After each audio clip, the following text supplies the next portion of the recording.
All right, I got another 20 minutes here. Let's try to knock out another 20 pages. We're going to start on page 361, get to 380. You guys know that $300,000 whore is the paid government informant Gerald J.R. Olson. Okay. You sold the mortgage and are collecting on this, and you don't. $300,000 whore. You don't even own it. Mr. Cox, even inaudible, and they go blah, blah, blah, blah, blah, and you're like, come on. No. So then you say, send me the holder in due course, and you send you these 10 names, which that's a big fine and all sorts of criminal charges and stuff for them doing that. But who did it, you know? Mr. Barney, yeah. Mr. Cox. And you know, the whole thing just inaudible. And so then what you do is you start sending letters to these 10 folks that bought it. And you're like, hey, quit making payments to Countrywide and pay the holder in due course. Which inaudible holder in due course? They never respond. And then you just keep trying to track down who do I pay, and just keep sending these letters out inaudible, and none of them want you to pay because what you just did is you just uncovered their securities problem. $300,000 whore, Mr. Cox and Mr. Barney. So they don't want to link themselves up by Mr. Cox. They don't want to. $300,000 whore, yeah. Mr. Cox, yeah, and $300,000 whore. I'll take the money. Mr. Cox, inaudible. $300,000 whore. Now that inaudible, Mr. Cox. They can just create inaudible and buy stuff. Mr. Barney, yeah. Mr. Cox, under the Banking Act, so then what you do, you send all those there, you build on your good case, this administrative case, and the administrative process is the process of collections back and forth. It never goes before a judge or anything like that, but then you can just go slap it down before a judge, and the judge just makes a finding based on the paper trail. Mr. Barney, okay? Mr. Cox. So she gets it all done like that and then slaps it down in front of a nice circuit judge, which just makes finding based on paper trail, and she goes, you know, we've got 6 of these a month. Mr. Barney, oh really? Mr. Cox, yeah, at $6,000 each, that's Mr. Barney, yeah. Mr. Cox, that's not bad. $300,000 whore, no, yeah. Mr. Cox, you know, and so you know, I gave her $6,000 and she moving it through the process, so you do run into some problems though because you beat them, but then they don't want to send you a free and clear on your house. $300,000 whore, Mr. Cox, but you've been staying there for forever. Mr. Barney, yeah. Mr. Cox, so they go, hey, I've got this basement rented out to a bunch of college students, bringing in $2,000 a month. In a year, that's more than I would get, you know, by not paying the amount of mortgage in a year. I'd get more than I would kick from selling in the equity. $300,000 whore. Yeah, Mr. Cox, so then do that. So she's clipping along with that, and as long as I can, she sends me the stuff. I sign it, certify it, send it off to the right folks. As long as I keep following her instructions, there should be a house without any liability on it. That I hold, but can't transfer. Mr. Barney, okay, inaudible. $300,000 whore, Mr. Barney, inaudible. Mr. Cox, so that makes a possibility for a very good possibility for me to have some passive income, rental income, from that while I'm hiding out. Mr. Barney, yeah, $300,000 whore, Mr. Cox, and if Joe is able to keep that place for renters and pay the electric bill, $300,000 whore, Mr. Cox, and phone bill and any other bills, they then send me cash in a shoebox. $300,000 whore, Mr. Cox, and then that would be awesome. Mr. Barney, yeah, Mr. Cox, I don't know if you guys could help him do that because he's not financial savvy.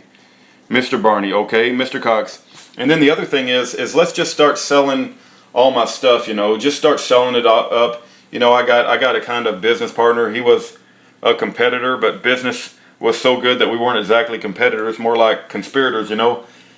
And his name is Jim. I actually thought Jim inaudible, and he's down in California taking care of his mom, and he's running out of money wanting to come back up here and work for me this summer. Mr. Barney, okay.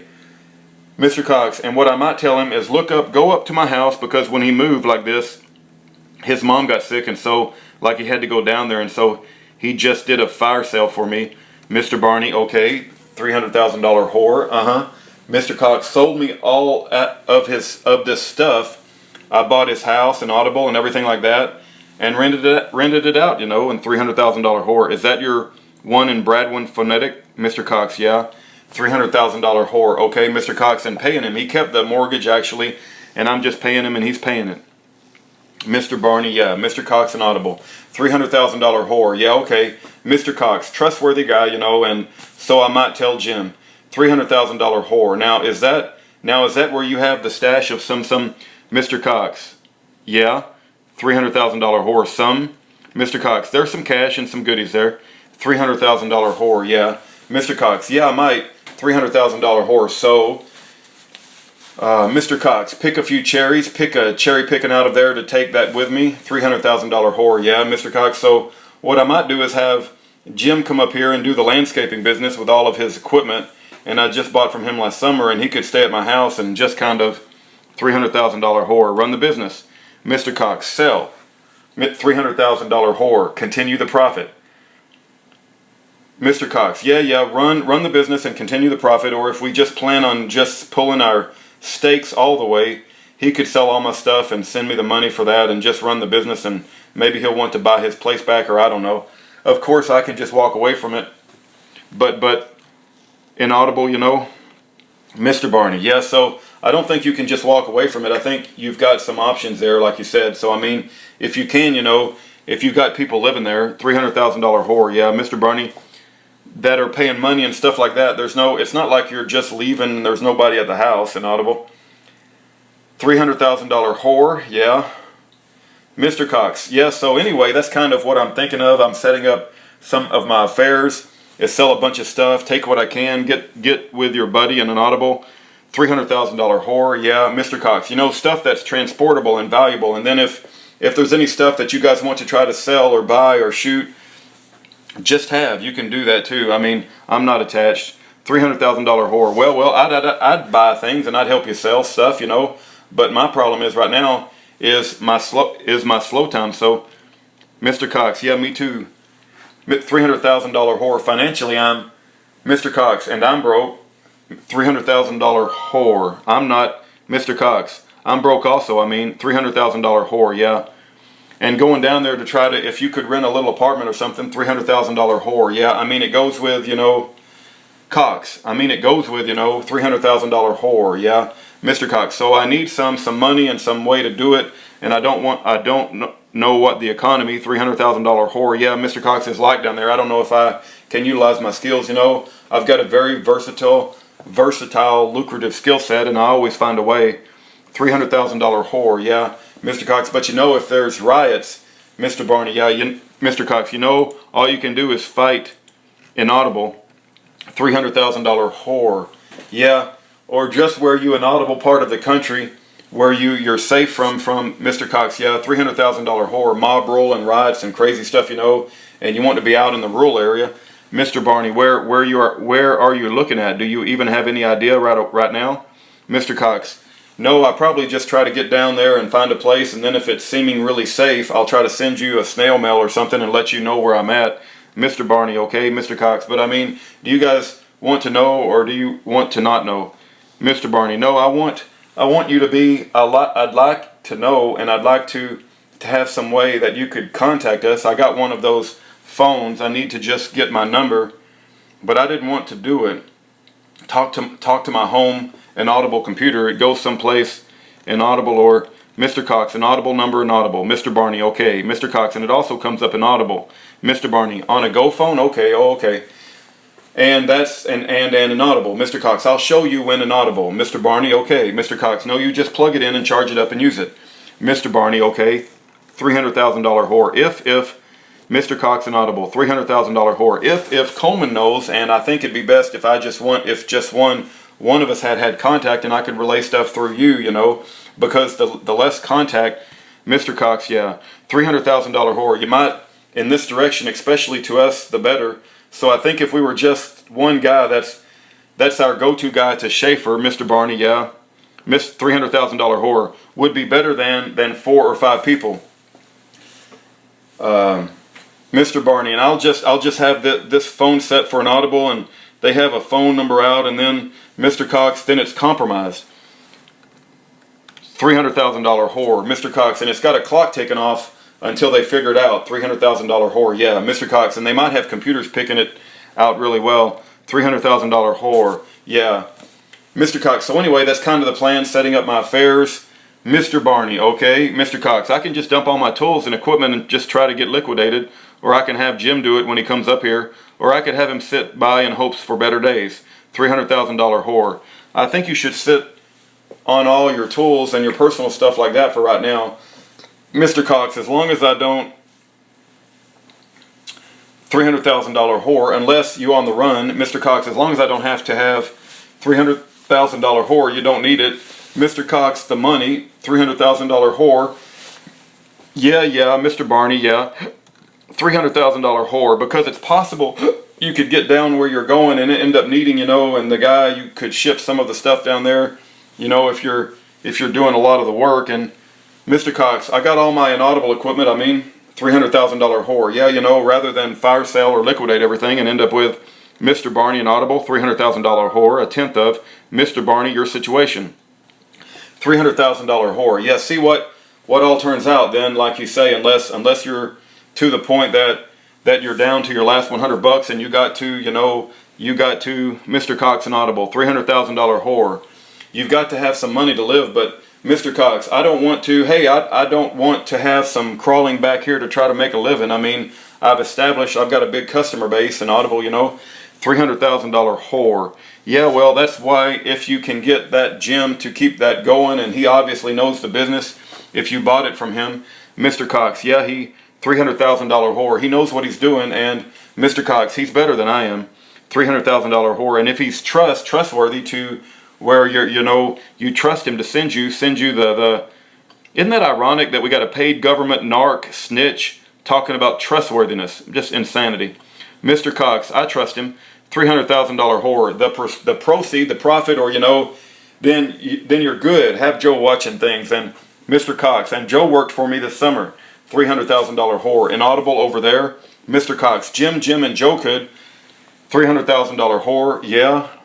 Mr. Cox, do it this summer. $300,000 whore. Yeah. Mr. Cox, and run it out of the house. $300,000 whore. Yeah. Mr. Cox, and send me the money from the rentals, and $300,000 whore. Yeah. Mr. Cox, using the tools and equipment for the business. $300,000 whore. Yes, so I think you need to get with Joe rather than have us trying to relay. You know, at some point here in the next couple of days before you head out, you get with Joe and lay it all out to Joe, you know, and what you want, and that way it's not coming secondhand. Mr. Barney, $300,000 whore. You know, you're Cox. Yeah, I don't know how aggressively they are pursuing me. $300,000 whore. I've been up there two or three times. Mr. Cox, you think it's $300,000 whore. Now, whatever it was, and I never got followed, you know, when I left your house because I was watching close, I was watching for anything that, you know, an unmarked car sitting next, you know, the obvious stuff when I get up there, and I never seen any signs. So unless they've got a camera set up across the street and they're keeping tabs on Mr. Cox, and they make those tiny little ones called a snitch switch. $300,000 whore. Oh, really? Cox, like it's just an antenna, not much bigger around than this, and they just stick it in a snowbank. And $300,000 whore. Oh, really? Mr. Cox transmits. Inaudible transmits. $300,000 whore. Really? Unless they, Mr. Cox, it looks like a stick. $300,000 whore. Got a satellite beaming down on your place too, you know. Mr. Cox. Oh, you'd think they'd have a bigger fish to fry. $300,000 whore. When I was up there the other day, when did I go in there? I think when I brought you your phone up and I met with Joe, he said at that point, no one had come to the door looking for you, and no troopers or anybody. So, Mr. Barney, the respective cost will be that they know maybe a trooper inaudible because not want to get inaudible. Mr. Cox, maybe they think we got 3,500 guys. $300,000 whore, yeah. Mr. Cox inaudible. $300,000 whore. They're like, oh, we ain't going there. Mr. Barney, which could even if, Mr. Cox, I care, I'm proud of that. I think we did a pretty good job of $300,000 whore, bluffing. Mr. Cox, Trojan. Mr. Barney, yeah. Mr. Cox, Trojan horsing them on that. That was $300,000 whore. Yeah, Mr. Cox, a good job, man. Mr. Barney, in the meantime, me and JR and Lonnie, as long as you can talk him not to, you know, take them on out there. We've been busy, you know, on an audible, actual, real-life mission. Mr. Cox, yeah, Mr. Barney, but we'll make, you know, a point to do what we need to do, at least one mission a month, and the team leaders will just set it up. These guys here and the officers will, you know, present what they're doing. Mr. Cox, you understand the system? Mr. Barney, yeah. Mr. Cox, you know everything happens for a reason, and God is working on competent of that. And what he may be doing is he may just be refining the core, you know, of us APM guys that have already been through the battle together. Mr. Olson, $300,000 whore, yeah. Mr. Cox, so that you can have old hands when it's needed, and that we will, you know, unquestionably trust one another. And he might just be, it might be the little inoculation, you know, $300,000 whore, yeah, Mr. Cox, and that could be a reason. And then perhaps, maybe it's too much of a personality goal. Maybe there's too much centered around me, and the town is too much about Schaeffer, you know, and, you know, get a charismatic guy, you know, and there's that, runs the risk, you know, of it being, of them not sitting down and thinking about the ideas for themselves. $300,000 whore, yeah. But just following it if it is some sounding. Mr. Barney, Mr. Cox, message. And so maybe that, then this is all, well, of course, it's all part of his plan, you know. Mr. Barney, yeah. Mr. Cox, but it's just, I guess we get to decide whether we're going to be on the ass end of it or not. $300,000 whore, yeah. Mr. Cox, are we know how he demonstrates his wrath, or are we going to be seeing how he demonstrates his righteousness? $300,000 whore, yeah. Mr. Cox, I hope we're on the side where he's showing his love and kindness and providence. $300,000 whore, yeah. Mr. Cox, to his children and not $300,000 whore, not the wrathful side. Mr. Cox, inaudible, yeah, but this is part of his plan. I just want to inaudible, $300,000 whore, yeah. Mr. Barney, yeah. Mr. Cox, but I just want to have faith and hope and love and joy and all those fruits of the Spirit, you know. All right. So he wants to have fruits of the Spirit, talking about the Lord. And they're painting him as a mass-murdering domestic terrorist. Incredible. Okay, we'll pick up again on page 381 when I get more time.